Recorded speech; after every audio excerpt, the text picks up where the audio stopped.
Hey, what's up everyone? Welcome back to another edition of the Adam Eisen Show. We're on to Season 2, Episode 13, and I've got a number of topics planned. This episode might be a bit on the shorter side, but I still want to come on here, give you all my thoughts, and to kick it off today, I want to talk about a guy that deserves a segment all on his own.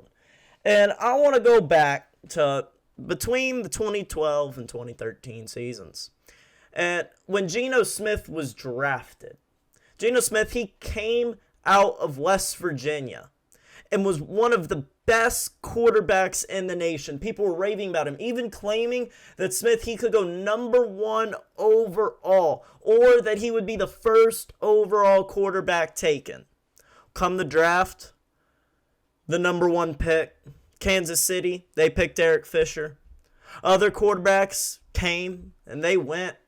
And Geno Smith had one of the largest slides in draft history.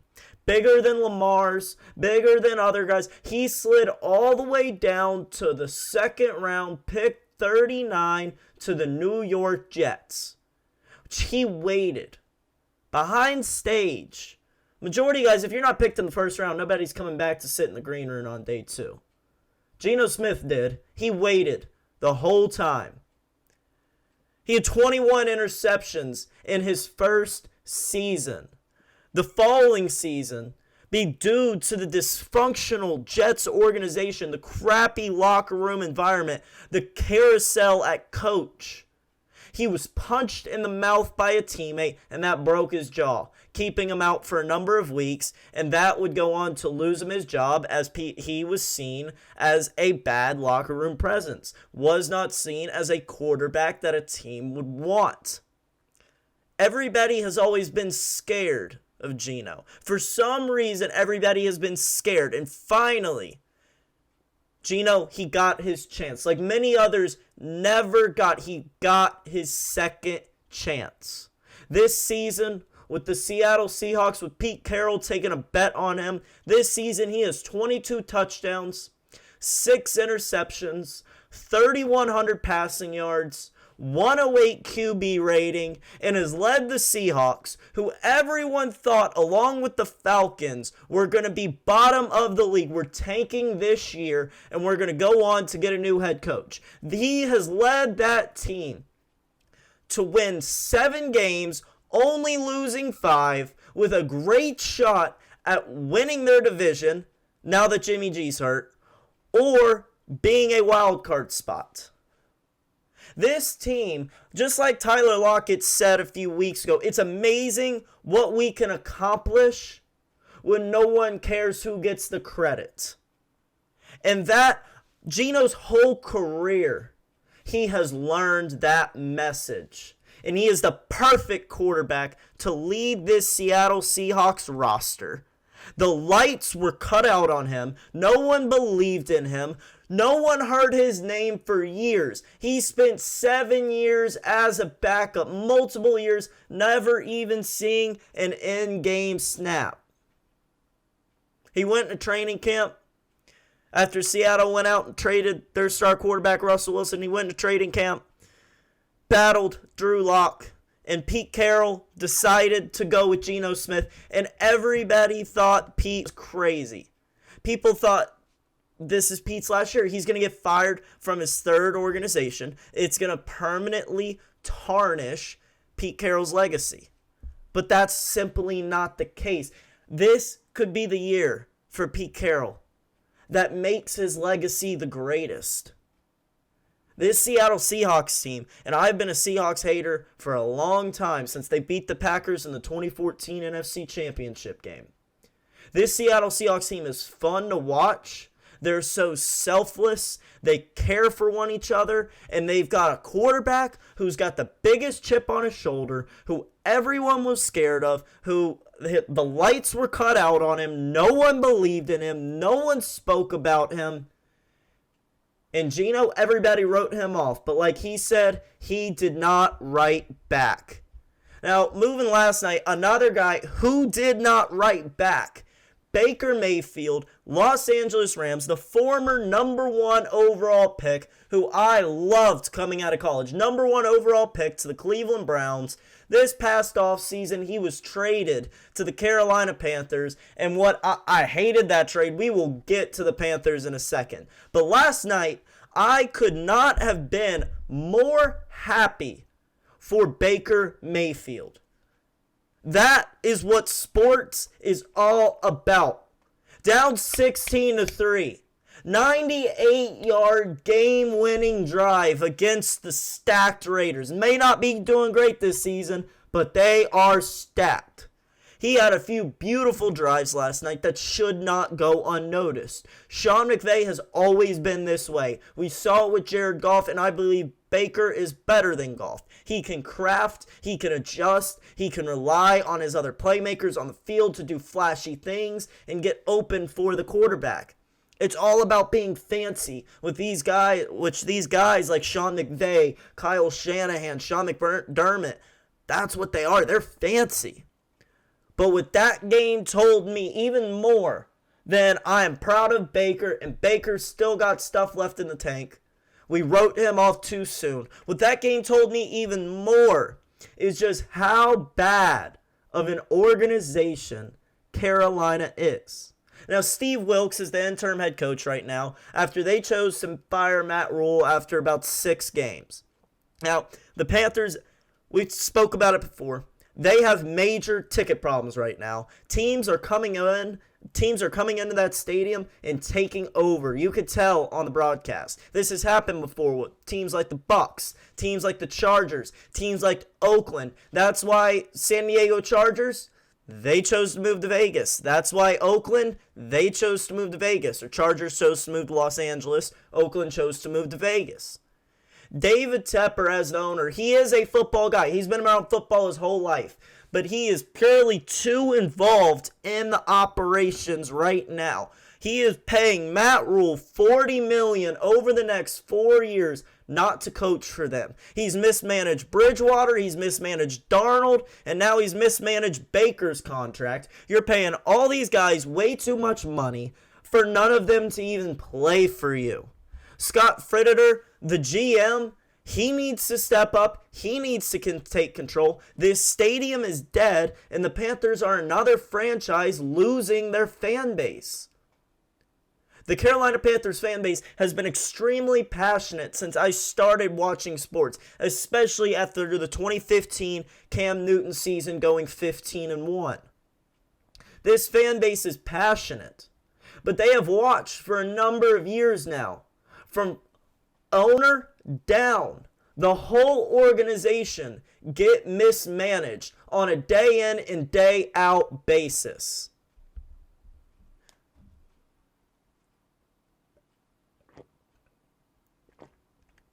Now, a big topic that came out this past weekend, it came from the 49ers, San Francisco, and y'all are going to laugh at me. I'm about to pull back out the fancy red playbook we talked about last season that Kyle Shanahan, he's had sitting in his desk ready for Brock Purdy. Jimmy G, as we know, he is out now for 7 to 8 weeks, could potentially return sometime in the playoffs. But Brock Purdy, Mr. Irrelevant, the last pick in the draft, is now the starting quarterback due to Trey Lance's injury. He is now the starting quarterback for the San Francisco 49ers, a team with 8 wins. And there are guys with a lot of confidence in him. Kyle Shanahan, Deebo Samuel, George Kittle, Boza, everyone is talking about how good this kid is and how much confidence he has. Trent Williams, legendary offensive lineman in this league. He said Brock Purdy walked into the huddle and told everyone to shut their asses up like he was Peyton Manning walking in for his 15th season in the league. That's how much confidence Mr. Irrelevant, Mr. Pick 256 has.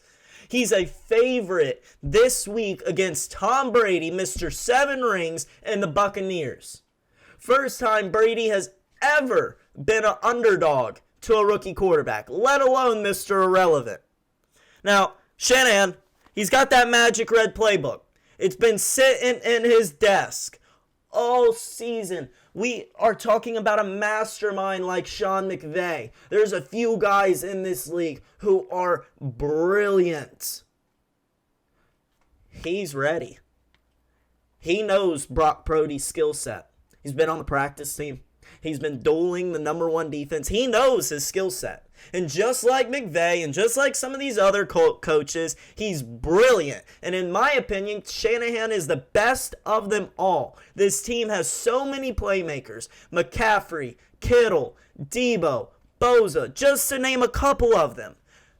No one even thinks this team is going to skip a beat. They have 8 wins right now. They're at the top of the division. They beat the Dolphins last week despite Jimmy G getting injured. And they beat them by an impressive margin. There's no reason right now that you should doubt the 49ers. And it amazes me that I'm able to say that. And I'm only able to based on how flipping talented this roster is, and apparently Brock Purdy has the confidence of Peyton Manning walking in year 15. Not me. That Trent Williams said that. Not me. So be watching out for that little red playbook coming out this weekend. Brock Purdy, it's the number one game I want to watch this weekend. Packers, they're on their bye week. That's the team we're about to talk about, but they're on their bye week this week. 49ers, that's where the action is going to be. Now, as I just said, the Packers, they are on their bye week, coming off a big win against the Chicago Bears, renewing their ownership to take the Packers record to 3-8. Now, this is the time, for me, my opinion, this is the time to make the decision, and it seems as though we are riding with Rodgers until there's absolutely no hope left. This past game, Rodgers did not get sacked a single time, and he brought that up in his postgame. He said, I'm about to have 2 weeks off. This could be the best I've felt all season going into Monday night against the Los Angeles Rams. Now, last week, there was a huge game that could have helped the Packers out. Either way, Giants versus the Commanders, same record. One of them had to lose, but they ended up tying. And that made things the worst they could be for the Packers. For the Packers to now make the playoffs, they must win out, having the Giants lose out, or only beat Indianapolis. Washington, they must beat the Giants, but then they must go 0-3 against the Deshaun Watson Cleveland Browns, the Brock Purdy San Francisco 49ers, and the Dak Prescott Dallas Cowboys. All of which seem plausible, but the Commanders, they are a good team this year. You cannot rule them out. Heineke, he's got that chip on his shoulder. We were just talking about chips with Baker Mayfield. Heineke's got the biggest one of them all. Now, the 6th seed is also possible if the Panthers beat Seattle this weekend, but that doesn't seem likely. So, for me, this could end as early as this weekend. All it takes is a New York Giants win. The second this thing gets shut down, the second I want to see Jordan Love. Period. We're coming up. There's about to be a big decision about Jordan Love's 5th-year option. We have Aaron Rodgers on the hook. I was looking at salary cap yesterday. Rodgers next year, dead cap space would be $59.4 million against the cap. That is an insane number. Now, there is an option to spread that out, but it's only over 2 years. $30 million against the cap each year. Obviously, we don't want to lose Aaron Rodgers. We're not trying to trade him. If that turns to dead cap, we are screwed. And Jordan Love is a first-round pick. He's got a lot of cap option. We need to know what he has. I've said this numerous times. This upcoming draft is going to be a 5 to 6 quarterback first-round draft class. If the Packers are going to find themselves without Aaron Rodgers, and they're going to find themselves with a below-average quarterback in Jordan Love, you gotta be a team that takes one of those 5 or 6 quarterbacks. Green Bay, they're likely to have one of the top 10 picks. There's no reason why you're not thinking about this right now. Time is running out, and trading him would be better than doing nothing with him, in reference to Jordan Love, obviously not Aaron Rodgers. Trading him would be better than getting nothing for him. We traded up for him in the draft. We spent a first-round pick on him. And some of those receivers that went that year could be making the biggest difference in the world right now on the Packers team. I told y'all this was going to be a bit of a shorter episode, so all I have left for you today is the best bets of the week. I got 4 bets, 3 spreads, and 1 money line for you to kick it off. Jets at the Bills, the New York Jets at the Buffalo Bills. I was honestly shocked when this line came out. Yes, Mike White is quarterbacking for the Jets, but they got a killer defense. Yes, the Buffalo Bills are good. Yes, it's at home, but they are favored by 10 points. Bills are favored by 10. That in the NFL, for me, is simply too big of a margin. That's a 2-score margin. I have to take the Jets plus 10 there. And a shocker of a line for me, the Minnesota Vikings at the Detroit Lions. The Lions with Motor City Dan Campbell, Jared Goff, all these guys, Amara St. Brown, they have been surging. And that has led the Lions to be favored over the Minnesota Vikings, who have only lost 2 games and lead their division by 4 games. That has led the Lions to be favored by 2 in this game. I have to hammer the Vikings plus 2. Yes, I like the Lions. Yes, I hope the Lions win this game. But the Vikings, they're a team who finally went out and got themselves their offensive coach. They have 2 bad losses this year. I understand that. The Dallas Cowboys and the Philadelphia Eagles. 2 bad losses. But they have 9 to 10 good wins. They come together. They find a way to win. Kirk Cousins is getting away from the primetime stigma. This is an in-division game. It means a lot for both teams. The Vikings, you have to hammer plus 2 here. The Lions should not be favored. The Vikings will win this game. If they lose it, they're not losing it by more than 2. The Carolina Panthers at the Seattle Seahawks, which, like I just said, this is a big game for playoff standing for the Packers, but I don't see the Carolina Panthers having any shot against Geno Smith and the Seahawks with that big old chip on his shoulder. Seahawks are favored by 3.5, and I have to hammer that. And the money line game I have for you, the Eagles, they were favored by 7.5 over the Giants. I felt like that was too big of a number, but I am confident the Eagles will win this game, and Jalen Hurts will continue with his MVP campaign. So hammer the Eagles money line. So just a quick recap. Jets plus 10, Vikings plus 2, Seahawks minus 3.5, and Eagles money line. Thank you all so much for tuning in to another edition of the Adam Eisen Show. I will see you all Tuesday for the NFL Week 15 recap. Until then, peace.